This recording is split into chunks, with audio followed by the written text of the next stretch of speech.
What makes it so hard to get married today? Why does it seem like it's so much more complicated than it used to be? Today we're looking at the role of changing values in answering that question on Solving Jewish Singleness with a therapist that gets it, Liz Wallenstein.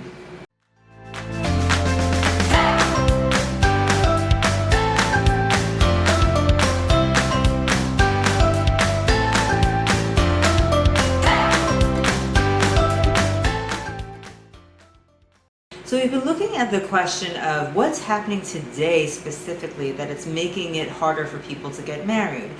What changed from the past? So I have three answers that I think are really relevant to answering that question. And today we're on number 2, which is the role of changing values. So I remember when my father first met the man who is now my husband, and he said to me, I like him. He's not like the guys of today. He reminds me of the older generation. And I knew exactly what my father was talking about. My husband is a guy who is not afraid to get his hands dirty. He's not afraid of hard work. He's pretty selfless. He's more interested in what he can contribute than what's in it for him. And I'm not saying this to just brag about my husband, though clearly I could, but to make more of a point of why it did happen for him while it wasn't happening for so many of his peers. Because there is a difference today than before. Let's say, so my father, what he was reminded of, my father got married 50 years ago at the age of 22, and he saw something in my husband that enabled the men in his generation to get married much sooner than the men can today. So my father was part of a post-war generation, and they were grateful for what they had. They didn't take it for granted, and they had a strong sense of duty. Their self-esteem often came from what can they contribute, like what's important role can they play. So society then valued hard work and making something of yourself, and pride came from being able to say, I did this, I accomplished this, this is because of my hard work. So things have changed a lot since then. Today it's more about, we just have a lot more ease and comfort and peace than we had back then. And that doesn't have to be an entirely bad thing. It did give us the luxury, though, to think about what feels good and what we want. And those are good things. We weren't able to do that as much before, but everything in good measure. So having it all, having a good life, happiness, has become equated with convenience, ease, and pleasure. Today, our values are more based on what's fun for me, what do I like, or what's the most convenient.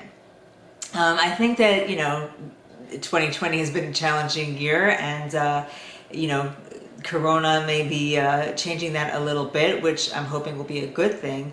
But up until now, it's been a lot about just what makes me feel good and what's easy.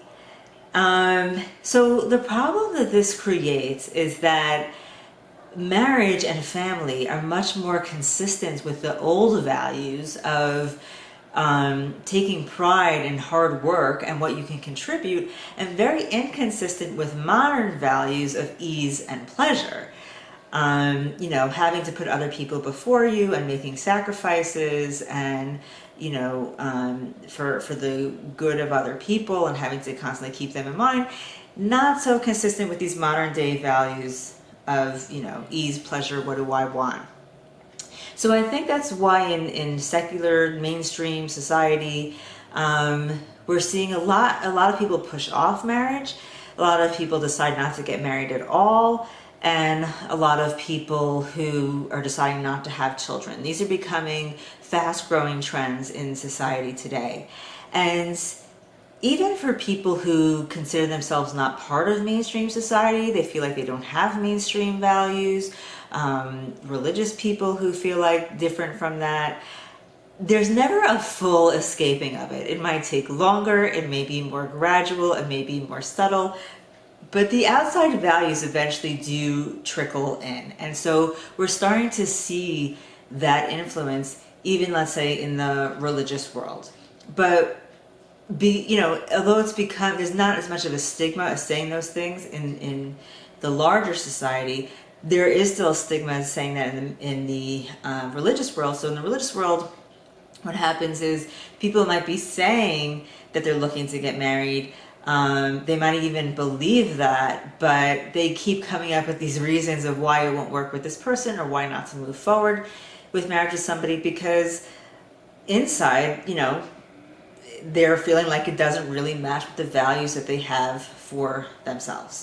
I would even go as far to say, an observation that I had, that people who tend to marry early, they tend to not think about how somebody else either adds or detracts from their life. Like, it's just not a thought they have that much. It doesn't necessarily bother them to give. They're not afraid of sacrificing or putting somebody, they're not as afraid of putting somebody else in front of them. Whereas people who tend to get married later tend to have a hyper awareness of how committing to somebody else, what effect that is going to have on their life. And I'm not judging that. That's very common and healthy and normal. But again, everything in good measure. So I think that we're going like a little bit far with that now. So a problem that I would say the singles community is suffering from right now, something that I'm seeing very clearly, is what I call an epidemic of entitlement. So a lot of singles are approaching things, what's in it for me? What's this going to make my life like? How is this going to impact the vision I have of how I want things to go for me? So I think that's becoming a big issue, that there's, we've kind of gone a little too far in this idea that we can design our life, that we can, we kind of have this vision of what we want it to be or what it should be, and we're just looking for the person to kind of pop right in that and make that true for us. There's no more of just this kind of good enough, or this joy of creating what you want through your own contribution, like finding that good enough person that the two of you together will build something great, even if you don't have that idea specifically of what it is, or even if you have some idea, but just creating something with somebody instead of designing this life and waiting for somebody to kind of give that to you. So my hope, like I said before, is that Corona will kind of humble people now, that the isolation of it, and just help people prioritize and kind of simplify what they really need, what really matters, what makes somebody happy at the end of the day, and it'll take less for them to be happy, and they'll be more available to this creating something with somebody else, instead of this kind of entitled thinking of, I know what I want, I know what I need, are you going to give that to me? Sorry for the change in video. I'm just making up for a missing piece of footage. But getting back to what I was saying, unfortunately, we've been hit with Corona, but I'm hoping that one of the good things that will come out of it for the singles community is that it will dampen some of this entitlement that I've been talking about. That the pandemic will cause people to simplify in terms of what it takes to make them happy, that they'll appreciate just having a partner and companionship, that they'll take less for granted, that a lot of these things aren't just automatic. That it will humble themselves also to take an honest look at themselves and just remember, all the things that are imperfect about themselves, and all the things that they're going to be expecting for somebody to look past in them, and let that be a good reminder for what they can do that for somebody else, and bringing back the joy of that, let's hope that this pandemic makes people lose that illusion of perfection and that happiness is built on perfection, and instead bring back some of those, older traditional values we described before, of this joy of finding this imperfect person to kind of fumble through life together with and build something together with, and the excitement and the fun and the satisfaction that can come from that, instead of just kind of popping yourself into this, pre-manufactured dream, believing that that's what makes people happy. So if we can decrease the fear of having to earn something or work hard at it, and instead focus on the satisfaction and the joy that can come from that, it can make a big difference. So we're going to end, but before we do, I spoke about my husband earlier being this, selfless and committed to hard work kind of guy. Well, he later told me that he wasn't always that way. It's not just, naturally he is that way. That he had actually come to a place of honesty within himself, where he knew if he wanted to get married and wanted to have a good marriage, he would have to become more like that. So it was actually a conscious decision for him, something that he worked at, and he internalized those values until he became it. And the reason why I end with that is because the last piece of advice that I have for you is to take a step outside and just try to have an objective look at what your value system is. Because like I said before, we usually don't realize how much of secular society's values kind of trickle into and take over our value system. It's very subtle and happens over time that we don't even realize it happens. So try to identify what your values are and notice what's been impacted by today's society, and then make a decision: how much of that do you want to hold on to, and how much of that do you maybe want to give up or change? And think about what the other options are, like I was saying before, some of those more traditional values. And if you want to work at adopting those, that your value system should not be automatic, it should be a conscious decision.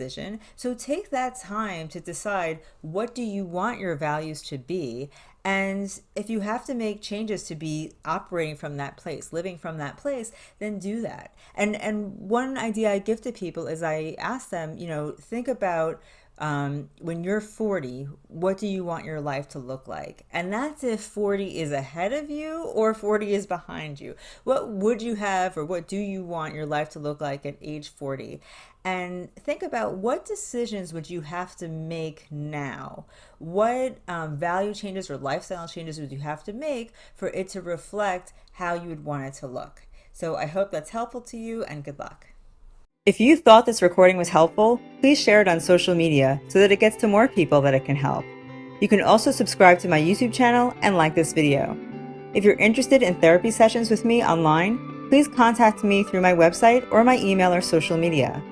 Feel free to send me questions and suggestions of what you'd like to hear me talk about through social media or my website, lizwallensteintherapy.com. Best of luck to you on your journey. I hope to hear good news soon.